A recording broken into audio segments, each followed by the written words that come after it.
Hello' অসমবাসী ৰাইজ, সকলোকে আমাৰ চেনেলটোলৈ স্বাগতম।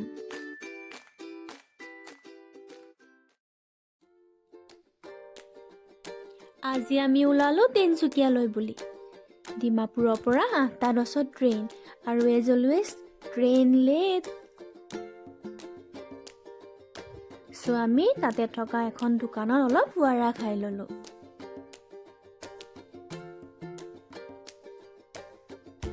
ফাইনেলি এৰাউণ্ড 8:30ত আমাৰ ট্ৰেইন আহিল।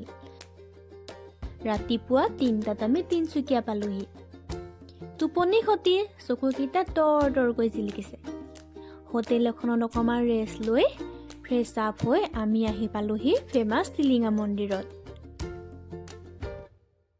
মন্দিৰৰ এনভাইৰনমেণ্টটো ইমান যে ধুনীয়া, চাৰিওফালে টিলিঙা বান্ধি থোৱা আছে আৰু ধূপ ধূনাৰ সুগন্ধৰে মনটো পবিত্ৰ কৰি তুলিছে।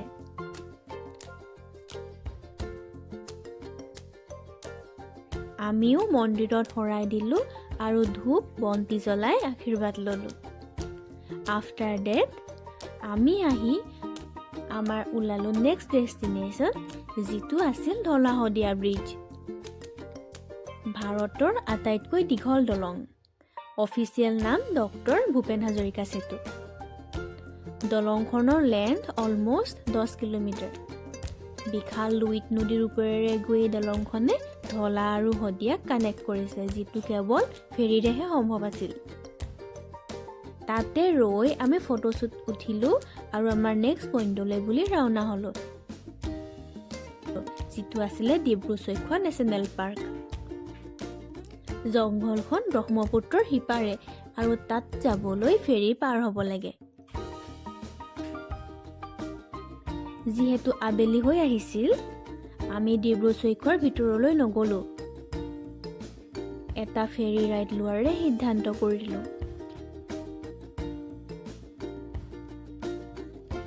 ব্ৰহ্মপুত্ৰৰ বুকুত ফেৰীত উঠি ইমান যে ভাল লাগিছিল।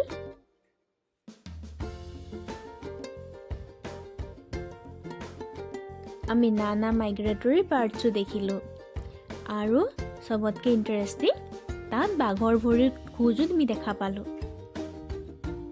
আবেলিৰ বেলি নদীৰ অগণন হীৰা জিলিকা দি জিলিকিল, আৰু আমি তিনচুকীয়াক গুড বাই দি ঘৰলৈ উভতিলোঁ। ভিডিঅ'টো যদি ভাল লাগিছে কাইণ্ডলি ছাবস্ক্ৰাইব আৰু লাইক কৰি দিব। Thank U.